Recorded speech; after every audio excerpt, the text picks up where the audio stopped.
Hi guys, and welcome to a brand new episode. I'm Marcus, and today we're looking at Nike or Nike, depending on where in the world you're located. Ticker symbol NKE. We'll cover the income statement, balance sheet, cash flow, key figures, and the technical aspect of the stock. Now, is Nike or Nike a stock we should consider? Well, let's take a look. Now, so they are traded on a New York Stock Exchange and are in the consumer cyclical sector. Their market capitalization is $138 billion and a revenue at $51.2 billion. Now, taking a closer look, we can see that these numbers have been improving year over year, which is amazing. PE ratio coming in at 27, which is a bit high, but taking a closer look, we can see that it has actually improved over the year, meaning that the market expectation of the stock is actually improving.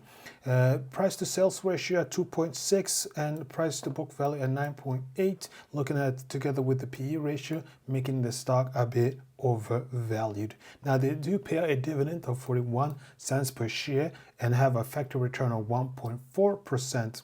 They do have a high effective return at 34%, and a return on assets is at 9.5%. Basically, it tells us about how effective the company utilizes their assets in order to create profit, and coming in at 9.5%, which is great. But taking a historical look, we can see that these numbers have been dropping. Let's look at the return on assets, which is also dropping, so this is negative. But overall, it is still high numbers, so we got to give it to them. But the development so far is negative.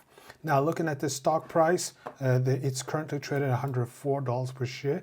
And if we take a look at the 50-day and the 200-day moving average, we're above the 50-day but below the 200-day moving average, indicating that the stock price is actually consolidating. And we can actually see that if we look at the chart here, that we are consolidating. But we'll take a closer look at the technical aspect further down. But let's head over to the income statement. As we mentioned earlier, is that the revenue has been growing year over year from $37 billion up to $52 billion, which is great. The operating income went from $3.1 billion up to $5.9 billion, but we can see here that it have dropped over the last 2 years. Now, I read the annual report, and which stated that their activities in Latin America have improved, and therefore going forward, we will actually see a decline in operating expenses, improving the operating income. So based on that data and based on that intel, it tells us that we are supposed to see better data going forward. So we got to give it to them. But looking at these numbers, that is negative. Now, the net income went from $2.5 billion and grew to $5.1 billion. And this we have been seeing better and better numbers. A small drop in 2023, but overall development is plus. Great. Now let's head over to the balance sheet. And what I'm interested here is that the current assets, which came in at $25 billion, and I like to compare that with the current liabilities. And we can see it came in at $9.3 billion, making it a difference around approximately $16 billion. That means that if the company were to convert their assets to cash, they're able to pay off their current liabilities, and that is great. Now, looking at the total liabilities, it came in at $23.5 billion. What it's telling us is that if the company is actually able to not only pay off their current liabilities, but they're able to pay off their current total liabilities and still have capital left on the table, which is amazing. This is not something you see every day. Now, looking at the total liabilities, we can see here it grew a couple of years, but since 2021, it has basically stagnated, and amazingly in 2023, the total liabilities actually declined. So this is fantastic. I like this. That is great. Now let's head over to the cash flow. And we can see here is that the operating cash flow went from $3.1 billion and grew to $6.7 billion. And these numbers have been improving, fell off a bit in 2022, but then have since recovered. So that is a plus. And then investing cash flow went from negative 1 billion up to 564 million, and these numbers is actually it fell off in 2021, but have since seen better and better numbers. So the development of this is great. Now the free cash flow went from 1.4 billion and grew to 4.9 billion dollars, and we can see here it fell off in 2022 but recovered in 2023. So this development is amazing. I like this one. I like this. So let's head over to the key figures. Now looking at the earnings per share, revenue per share, I need to take a closer look at this data, and I need to report this one. So let's skip that one. But looking at the dividend per share, we can see that it went from 93 cents up to $1.30, and these numbers have been improving year over year, and that is a plus. Looking at the annual development, we can see that they have been increasing their annual dividends by 11.8, around 11% annually, so that is great. And the dividend payout share have been fluctuating between 57%, 28, and around 30%, which is great, basically. And the reason why I like this one is that I like companies that pays out less than 60% of the capital, because I want some of the capital to remain in the business for acquisitions, for investments, or just overall strengthen their finances. So seeing these numbers, that is great. Gross margin went from 43% up to 43.5%. Not a significant improvement, but still an improvement. We can see here these numbers have been improving year over year, but fell off a bit in 2023. So that is a plus. So they are becoming more and more efficient. The cost of goods sold is basically declining. But looking at the operating margin, it went from 8% up to 11.5%. But as you can tell, it have been dropping for the last 2 years. But at the same time, we know based on reading the annual reports that we are supposed to see going forward that the operating expenses to decline, and therefore improving the operating margins. So it's negative for now, but eventually this will turn out better and better. So that's what we are hoping for. Profit margin went from 6.7% up to 9.9%. We can see these numbers have been improving year by year, fell off a bit in 2023, but overall profit margin is improving, so that is great.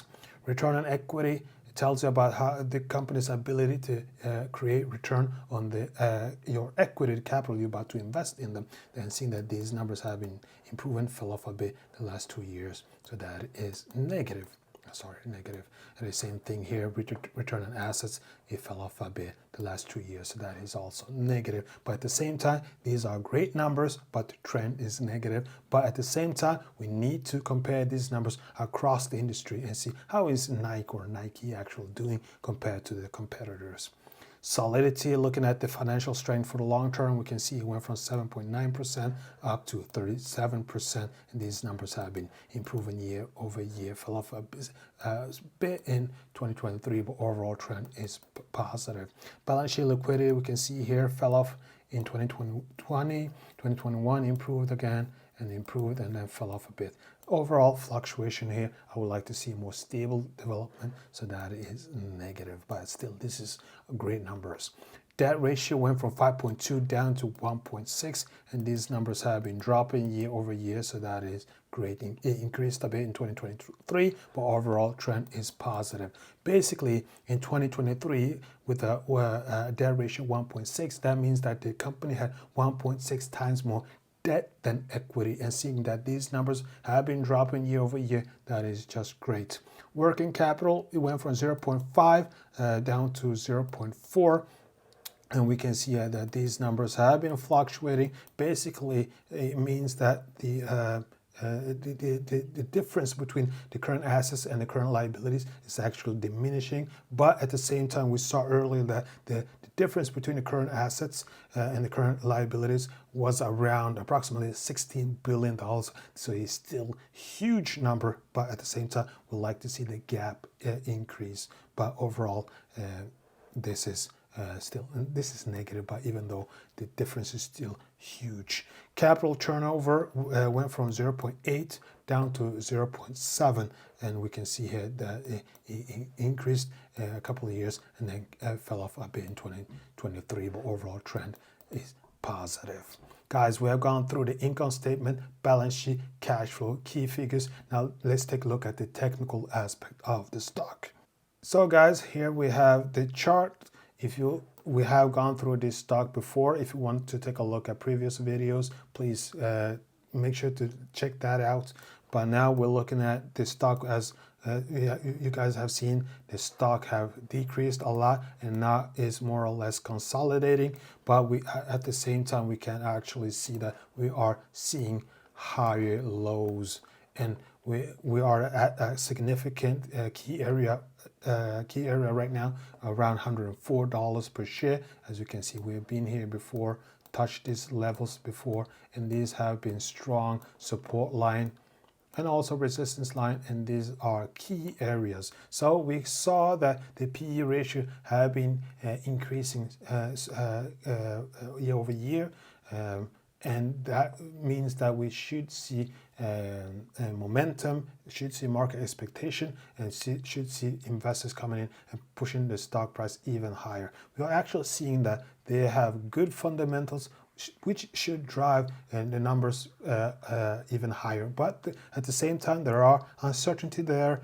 We have supply chain risk. We have a risk for inflation increasing, and we're also seeing that we can also see that consumer change in consumer behavior. So these are three major risks that we need to keep an eye on that could affect the results. So, but for safety or margin, would I be buying here? Well, it either goes down a bit. Normally, based on how the economy is looking, I think that we in a couple of weeks or months should see the stock price move towards the support line, giving us buying opportunities. And looking historically, there is a lot of buying opportunities here, a lot of investors looking for an opportunity to load more shares. So if we were to come down here for buying opportunities, we could potentially see an increase of 8-9% towards and then go up towards having a 23-24% capital gain.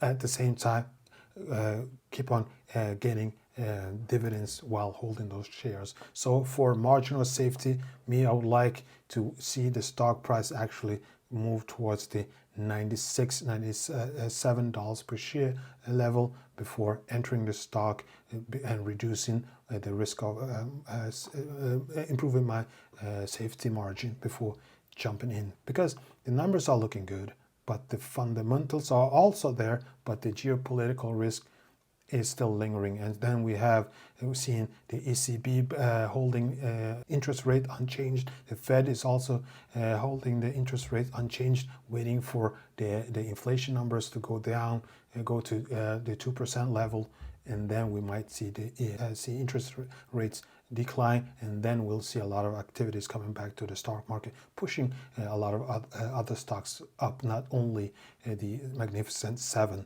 So that is what the outlook, I believe, will happen. So guys, what would you do? And what's your thought about this analysis? If you have any question, ideas, or stocks you want me to take a look at, please leave them in the comment sections below. And if you want to support the channel, please give us a like and subscribe. And I hope I'll see you on the next one. Thank you, guys, and take care. Bye-bye.